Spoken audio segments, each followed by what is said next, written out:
Welcome to University Television Presents. I'm your host, Madeleine Molitor, and I'm joined here today by our guest, Dr. Tyler Cowen, professor of economics at George Mason University. Cowen has written columns for the New York Times, Bloomberg Opinion, Slate, The Wall Street Journal, The New Republic, Forbes, and Newsweek. He is a founder and writer of the blog Marginal Revolution.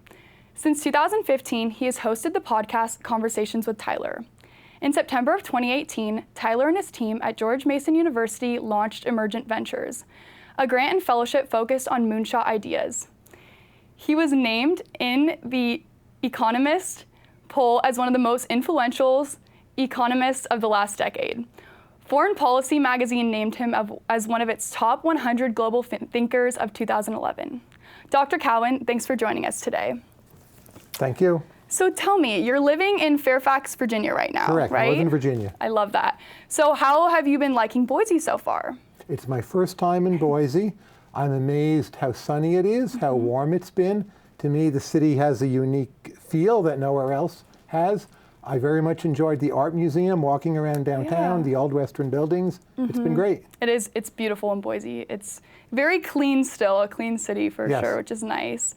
So. And what you people think is traffic, it's insane. Yeah, it's like, right? I'm from California, so the traffic here is nothing compared to California traffic. So tell me, how would you describe or define economics to somebody? Economics is the science of making choices. So from my point of view, it's something quite general. A lot of it concerns money, but it's also about allocating resources in a family, deciding where you will take your vacation. It's the logic that is universal to all the different kinds of choices we might make. And the key point is that incentives matter. Okay. And you mentioned vacations and like where you would, it defines where you'd take a vacation. Is that based on more the money side of economics, that it's just, or could you go into more like? Well, again, money is a big part of economics, but people value many things, not just money. So I'm here in Boise. Now why is that? Well, I've never been before. I'm curious to see how it is. I'm having a very good time. That's all part of the calculus. I could be in Philadelphia, where I've been 40 times. I love Philadelphia. But you could say the marginal utility of me being in Idaho is for this weekend and Monday much higher. Interesting. Okay. And could you describe the difference, as fast as you can, between macro and micro economics? Macro is about the whole big economy, inflation, unemployment, growth, right? Often the numbers you hear in the evening news or see on CNN. Microeconomics is the individual. Well, you know, what's the price of this dish at a restaurant? If we raise taxes on that dish, do people buy more of the dish, less of the dish? That's microeconomics. Small things, individual choices. Interesting. Okay, that makes sense. And what worries you most about the macro economy right now and why? Well, in the United States, we still have a problem because of the Delta variant. So we have labor shortages. People's lives were disrupted. They somehow have not returned to their earlier routines. Some of it might be mental health issues. Other times people just realized, like, hey, I hated my commute because they didn't have to do it for a year and a half. So we're needing a lot of time to reshuffle those resources to new and better uses.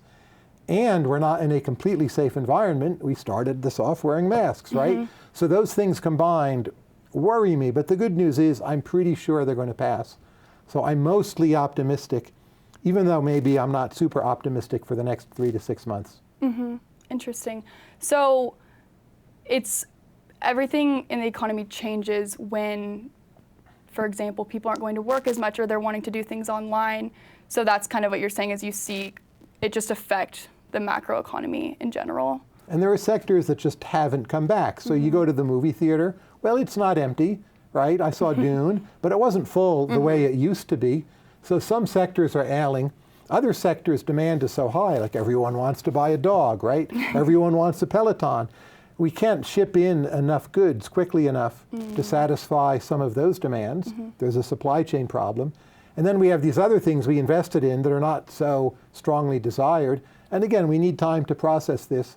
It's still going to be another year or two before things feel normal. Yes. Okay. That makes a lot more sense. So what are you most optimistic about related to the macroeconomy right now? Well, the amount of talent in this country and indeed in the broader world. If you think of human ingenuity as the fundamental resource, we have access to more global talent than ever before by quite a bit. So almost the entire world is opened up where people have chances to become entrepreneurs, to do startups, maybe migrate to a different country. There's some temporary COVID barriers, but otherwise that's never been better in the world than it is right now. Mm-hmm. Yeah, there's a lot, it seems like there's a lot more. It's like some doors have closed, but other ones have opened. A lot of people want to kind of, you're saying, want to be influencers, want to, like the Peloton kind of blew up during coronavirus. Right. So certain opportunities have come up more, but that makes more sense. And if you want to teach yourself things, the internet, YouTube, like everyone can do that now. Yeah, so exactly. That's a big advantage. I know, lots of tools. TikTok's a big app for people to be creating videos. People learn how to cook on TikTok. Yes. It's crazy. You think, oh, so many seconds, it can't work, but it does. Yeah, it is crazy. So you have a grant program that is devoted to funding moonshot ideas. Right. And can you describe a few examples and tell us which you're most proud of? My program is called Emergent Ventures. It's based on the view that most philanthropy is too bureaucratic.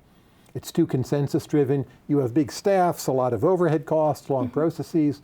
We have an application you can fill out in 30 minutes to an hour. There's one level of decision-making.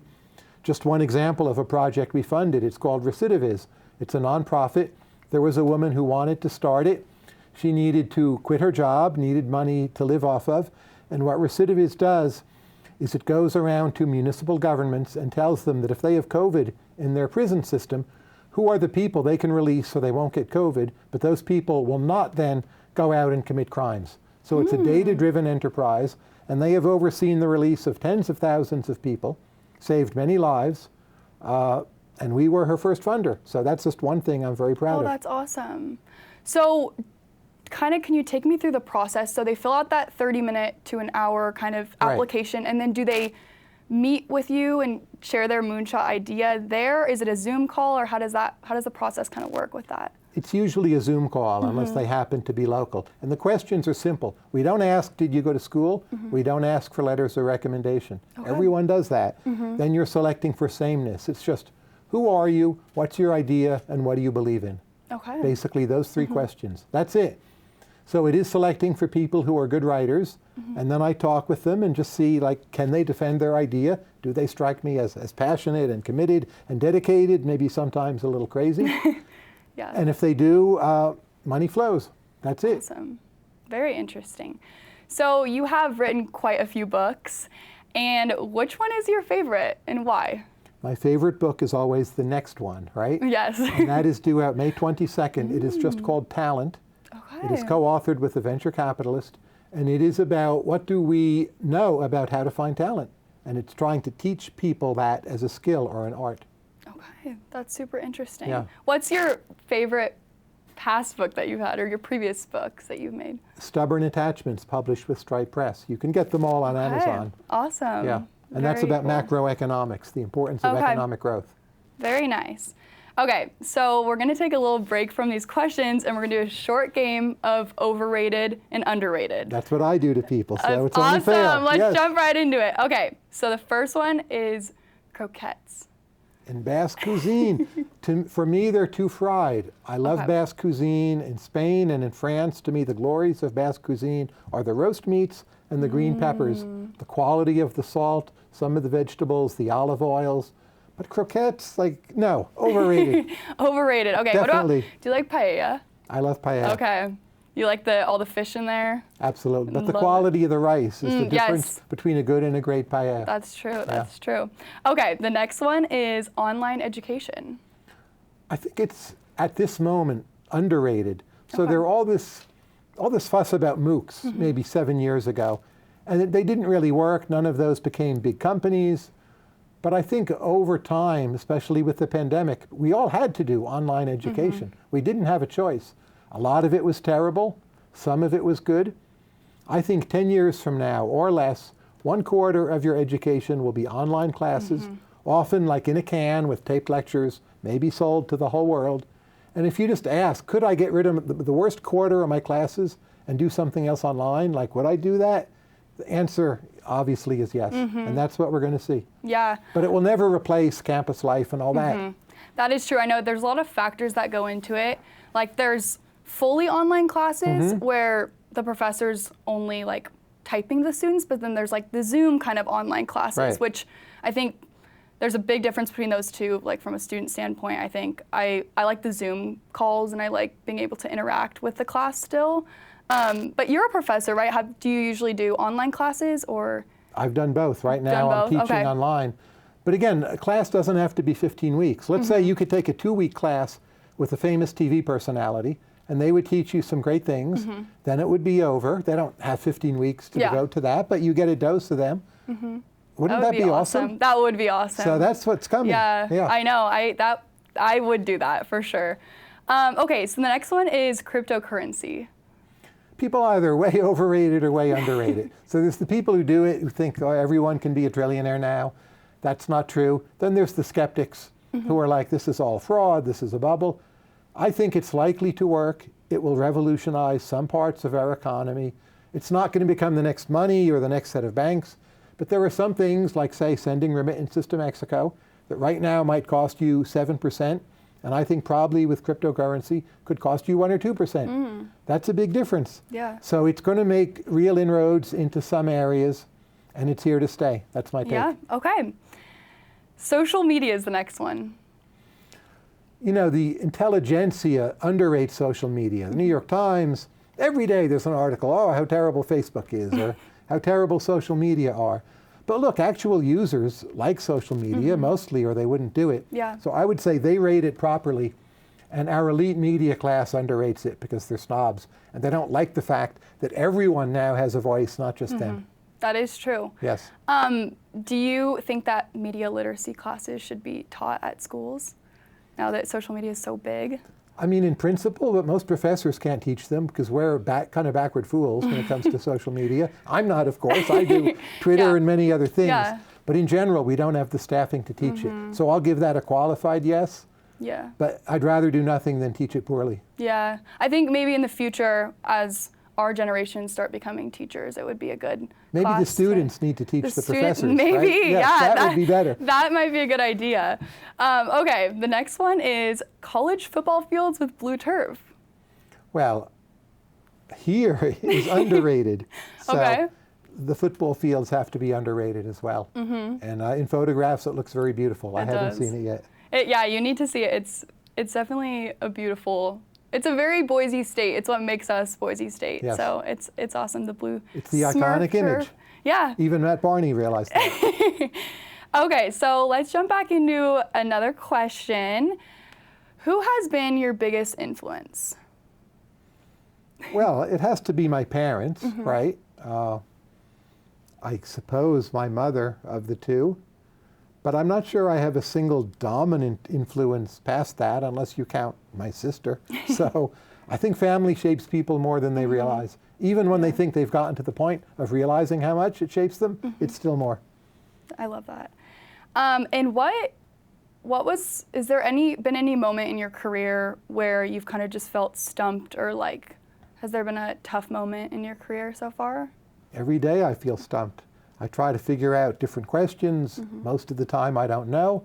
Try to figure out what will happen with cryptocurrency. The stuff I told you, I mean, that's a guess, right? But I'm stumped. Yeah. I am modestly and cautiously optimistic. Most fundamental questions I don't know the answer to, and I will go to my deathbed with that being the case. But that's part of the fun, right? If you knew all the answers, it would get boring. And have you had any sort of pivotal moment in your career? When I started writing online, I guess, and using social media, which are underrated. Yes, that was a pivotal moment. Okay. Yeah. And you talked about the new book the talent book that's coming out. Right, it's just called Talent, Tyler Cowen Talent. It's on Amazon right now for pre-order. Awesome. So you already finished it? Totally. I delivered the final less than a week ago. I feel great. Awesome. I'm totally relaxing here. Oh, very nice, very nice. So can you take us through a typical day in your life as just maybe as a professor, or what do you usually do on a typical day? I mean, it's kind of insane if you think about it. So I get up the same time every morning, like around 7. I immediately get a snack. I eat my green pepper, drink some water, start working. Most of my life I work. I'm married, I exercise, I eat, but I don't just like sit around and relax. I'm always reading, always writing. I write every single day, every morning, unless I'm maybe here, but every day it's work. Saturday, Sunday, Christmas, doesn't matter. Wow, that sounds like a busy day. It is. Yeah. But do you like being busy? Oh, I love it. Yeah, I have the best job in the world. Good, Yeah. good. Well, thank you so much. That's all the time we have for today. I want to thank you so much for joining us. I asked you a lot of questions. Is there anything that you would like to say to the audience before you go? Well, just thank you all for having me here at Boise State. It's been a great pleasure, and I look forward to seeing more of Idaho. Awesome, thank you. Thank you for joining us on University Television Presents. I'm your host, Madeleine Molitor, and I was with Dr. Tyler Cowen, and we'll see you next time. Thank you.